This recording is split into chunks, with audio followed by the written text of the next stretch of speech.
Hello students, हम लोग chapter पढ़ रहे हैं संख्या पद्धति यानी कि नंबर सिस्टम। और आज की क्लास में हम लोग परिमेय संख्याओं के जोड़ और गुणा के बीजीय नियमों को देखने वाले हैं। तो चलिए मैं यहाँ हेडिंग दे देता हूँ, परिमेय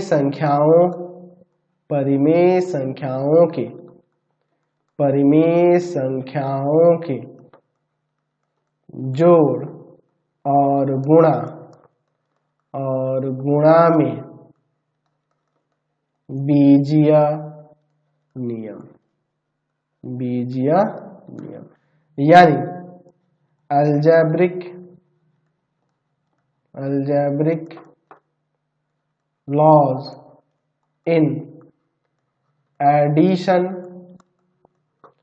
and multiplication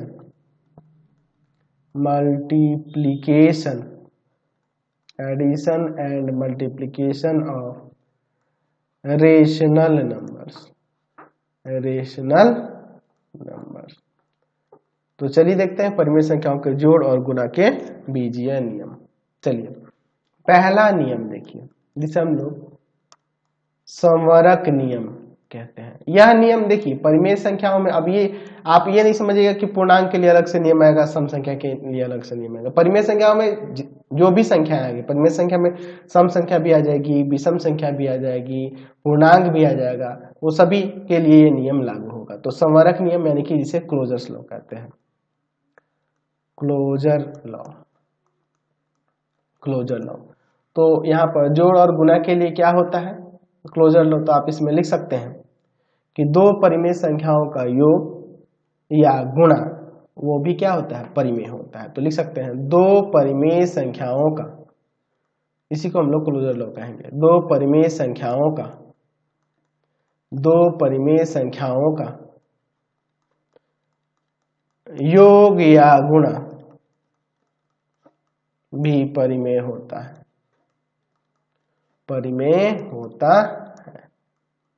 यानी कहने का मतलब आप ऐसे लिख सकते हैं कि यदि A तथा B दो परिमेय संख्याएं हैं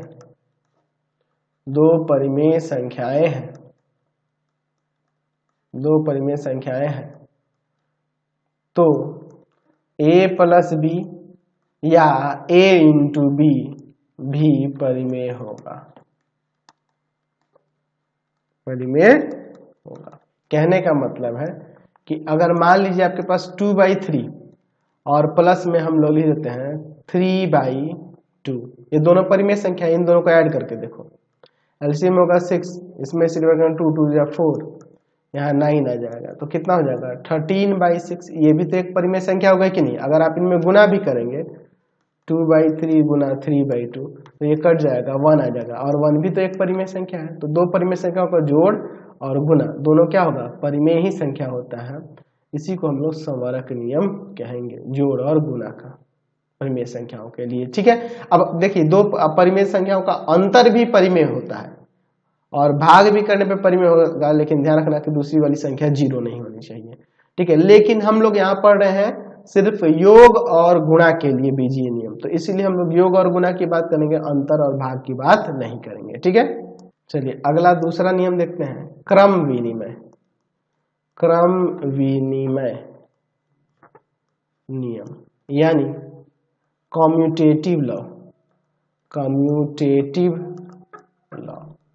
देखिए कम्यूटेटिव लॉ में क्या होता है, मान लीजिए आपके पास दो परिमेय संख्याएं A और B है। लिख लेते हैं कि यदि A और B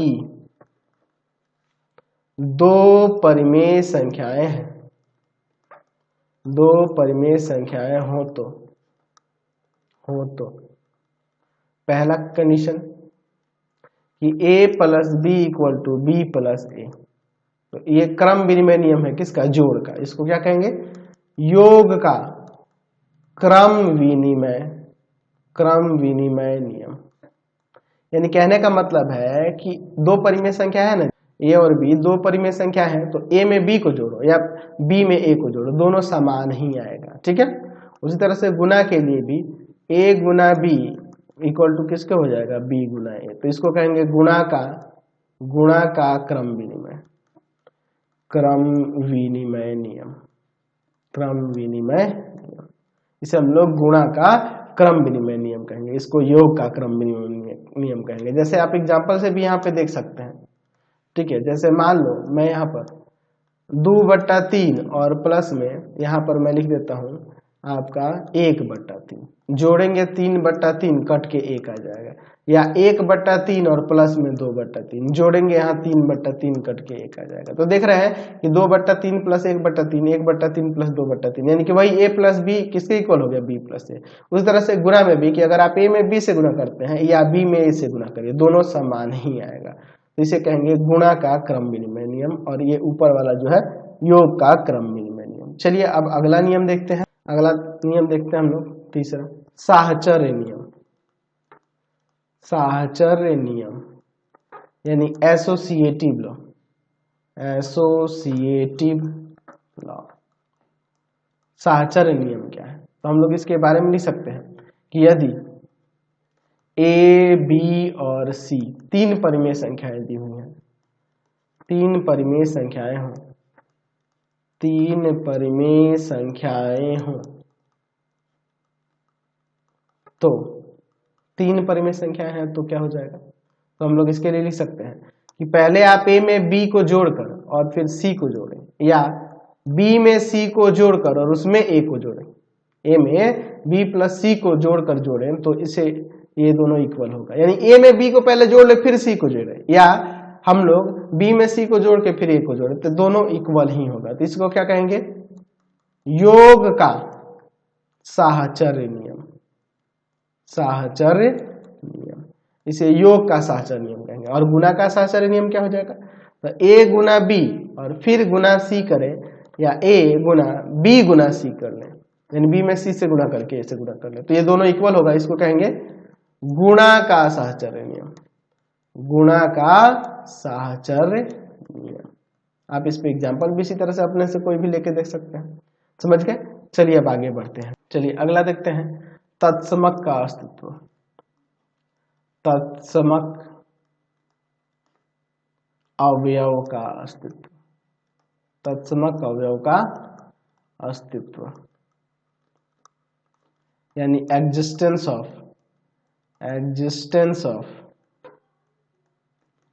identity element, identity elements.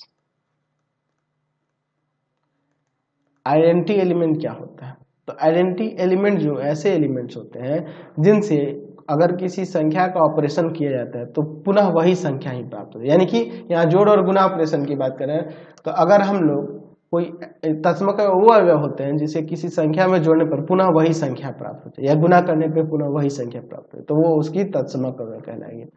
तो हम लोग कह सकते हैं कि 2 परिमेय संख्याएं, जैसे अगर हम लोग यहाँ पे लिख सकते हैं इसके बारे में, 2 परिमेय संख्याएं, 2 परिमेय संख्याएं, कौन कौन सी परिमेय संख्या लिखेंगे, 0 और दूसरी लिखेंगे 1, क्योंकि ये दोनों तत्समक अवयव होते हैं। 0 होता है योग का और 1 होता है गुणा का। कैसे, इस प्रकार है कि कैसे हैं जी 2 संख्याएं 0 और 1, 2 परिमेय संख्या इस प्रकार है कि अगर मान लीजिए a में 0 को जोड़ दें तो इक्वल होगा 0 प्लस 1 और इक्वल होगा 1। ठीक है, आप देख लीजिए a एक परिमेय संख्या है, ठीक है, a एक परिमेय संख्या है। हम लोग बार बार ये नहीं सपोज कर रहे थे, तो इस परिमेय संख्या a में 0 जोड़े या 0 में a जोड़े, हमें पुनः a मिल रहा है, तो यहाँ 0 क्या हो जाएगा, योग का तत्समक अवयव कहा जाता है। तो यहाँ पे लिख सकते हैं कि यहाँ 0 को योग का तत्समक अवयव कहा जाता है। ठीक है, उसी तरह से अगर हम लोग a में 1 से गुणा करें या 1 में a से गुणा करें, हमें a मिलेगा, तो यहाँ 1 क्या हो जाएगा, गुणा का तत्समक है, क्योंकि 1 में गुणा करने पे पुनः 1 में किसी भी आप परिमेय संख्या को लेकर गुणा करेंगे तो वही परिमेय संख्या प्राप्त होगी। तो इसलिए यहाँ लिख सकते हैं कि यहाँ 1 को गुणा का तत्समक अवयव कहा जाता है, अवयव कहा जाता है। ठीक है, समझ गए। चलिए अगला देखते हैं, प्रतिलोम का अस्तित्व। प्रतिलोम अवयव का अस्तित्व, प्रतिलोम अवयव का अस्तित्व, ठीक है, यानी कि existence of inverse element, inverse elements का अस्तित्व की बात करते हैं। तो हम लोग इसमें ऐसे लिख सकते हैं कि यदि a एक परिमेय संख्या है, तो अगर a परिमेय संख्या है तो देखिए योज्य प्रतिलोम क्या होगा। तो देखिए अगर आप देखो a में माइनस a जोड़ दो या माइनस a में a जोड़ दो, हमें क्या मिलेगा, जीरो मिलेगा ना। तो हमें ये क्या प्राप्त हो रहा है, यह हमें तत्समक अवयव प्राप्त हो रहा है योग का। तो अगर किसी परिमेय संख्या में किसी अन्य परिमेय संख्या से योग का ऑपरेशन करने पर हमें योग का तत्समक अवयव प्राप्त हो, तो ये एक दूसरे के क्या कहलाएंगे, योज्य प्रतिलोम कहलाएंगे, ठीक है। यानी कि ऑपरेशन करने पर अगर तत्समक प्राप्त हो रहा है तो यह इसका क्या कहलाएगा, योज्य प्रतिलोम कहलाएगा, या ये इसका योज्य प्रतिलोम कहलाएगा। यहां लिख सकते हैं कि यहां a का योज्य प्रतिलोम माइनस a है, या माइनस a का योज्य प्रतिलोम a है, समझ गए। उसी तरह से आप देख लो, यहां पर हम लिख सकते हैं कि यदि a में 1/a से गुणा कर दें या 1/a में a से गुणा कर दें तो हमें 1 प्राप्त होगा, और 1 क्या है, गुणा का तत्समक अवयव है। तो हम लोग a में 1/a के साथ ऑपरेशन कर रहे हैं गुणा का, तो हमें गुणा का तत्समक अवयव प्राप्त हो रहा है, इसलिए a का गुणात्मक प्रतिलोम 1/a होगा, या सिर्फ प्रतिलोम भी आप कह सकते हैं। तो यहां लिख सकते हैं कि यहां a का गुणात्मक प्रतिलोम या फिर केवल प्रतिलोम भी कह सकते हैं, या प्रतिलोम 1/a होता है। कहने का मतलब कि अगर कोई परिमेय संख्या आपके पास 2/3 है, तो 2/3 का योज्य प्रतिलोम क्या होगा, योज्य प्रतिलोम माइनस का 2/3 हो जाएगा, और गुणात्मक प्रतिलोम इसका क्या होगा, या प्रतिलोम लिख सकते हैं, गुणात्मक प्रतिलोम या प्रतिलोम क्या होगा, तो a का 1/a हो जाएगा। तो इसको भी पलट देंगे, क्या लिख देंगे, 3/2 हो जाएगा, समझ गए ना, कोई दिक्कत नहीं है। तो इसी तरह से हम निकालते हैं। अगला नियम देखते हैं, काट नियम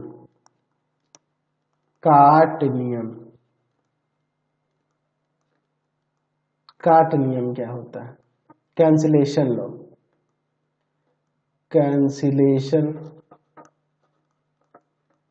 लॉ, ठीक है। कैंसिलेशन लॉ क्या होता है, देख लीजिए। हम लोग मान लीजिए 3 परिमेय संख्या ले लेते हैं। यदि a, b और c 3 परिमेय संख्याएं हैं,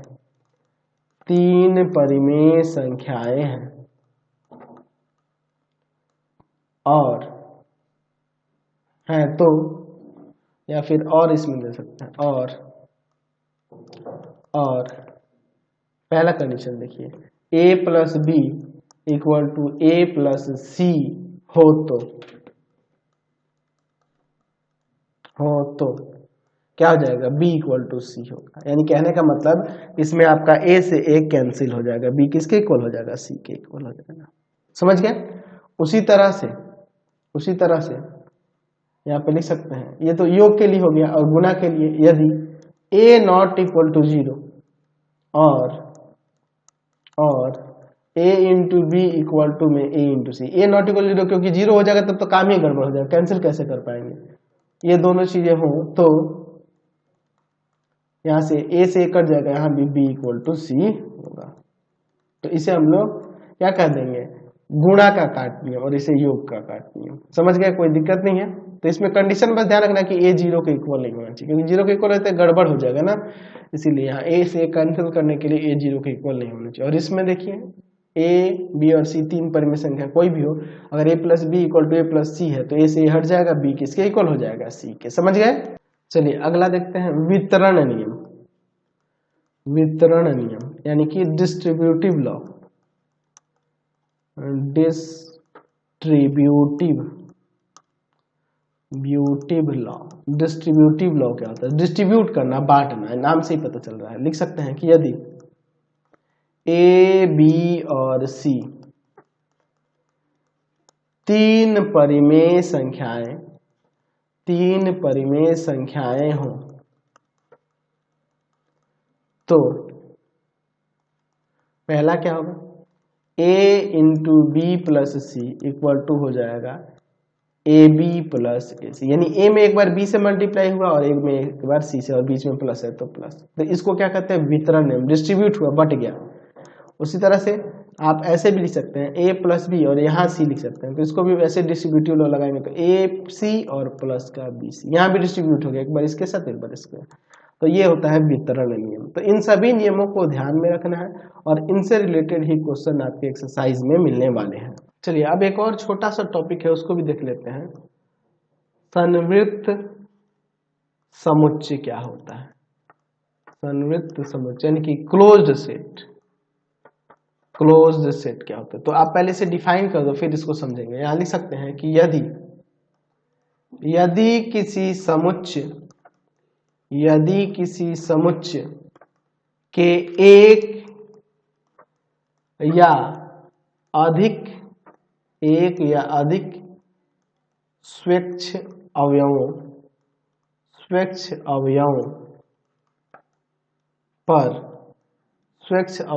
पर की गई संक्रिया यानी ऑपरेशन से प्राप्त फल भी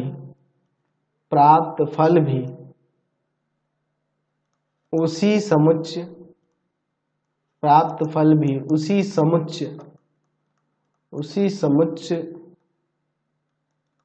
का अवयव हो तो उस संक्रिया के सापेक्ष यह संवृत्त समुच्चय कहलाता है। संवृत्त समुच्चय कहलाता है। जैसे मैं यहां पे लिख रहा हूं कि दो परिमेय संख्याओं का योग भी परिमेय संख्या होता है। हम देख रहे हैं कि 2/3 1/3 परिमेय संख्या है और इनके बीच ये संक्रिया की योग का, और योग करने पे यहाँ संक्रिया करने पे हमें फिर से यहाँ परिमेय संख्या ही प्राप्त हो रही है। तो हम यहाँ कह सकते हैं कि संवरक नियम को जो पालन करेंगे, संवरक नियम ही ना था, तो संवरक नियम को पालन करें तो वैसे समुच्चय को हम लोग क्या कहते हैं? संवित्र समुच्चय कहेंगे। यानी कि परिमेय संख्याओं का समुच्चय एक संवित्र समुच्चय कहलाता है। संवित्र समुच्चय इसलिए कहलाता है कि अगर हम लोग 2 परिमेय संख्या लेकर उनके बीच कोई ऑपरेशन करते हैं, जोड़ का, है ना, गुणा का, ऐसे अंतर भी, भाग भी, तो वो क्या हमें प्राप्त होता है? एक आपका परिमेय संख्या ही प्राप्त हो रहा है, इसलिए ये क्या होगा? संवित्र समुच्चय कहलाएगा। यानी कि हम ऐसे कह सकते हैं कि संवरक नियम को पालन करने वाले जो समुच्चय होंगे वो संवित्र समुच्चय कहलाते हैं। क्लियर है? तो आज की क्लास में इतना ही रहने देते हैं। अब सीधे एक्सरसाइज में चलेंगे और वहां पे क्वेश्चंस को देखेंगे। आपको हमारे 3 चैनलों को सब्सक्राइब करना होगा। पहला है पाथफाइंडर क्लासेस छपरा। दूसरा है आपके पास भारती भवन रविकांत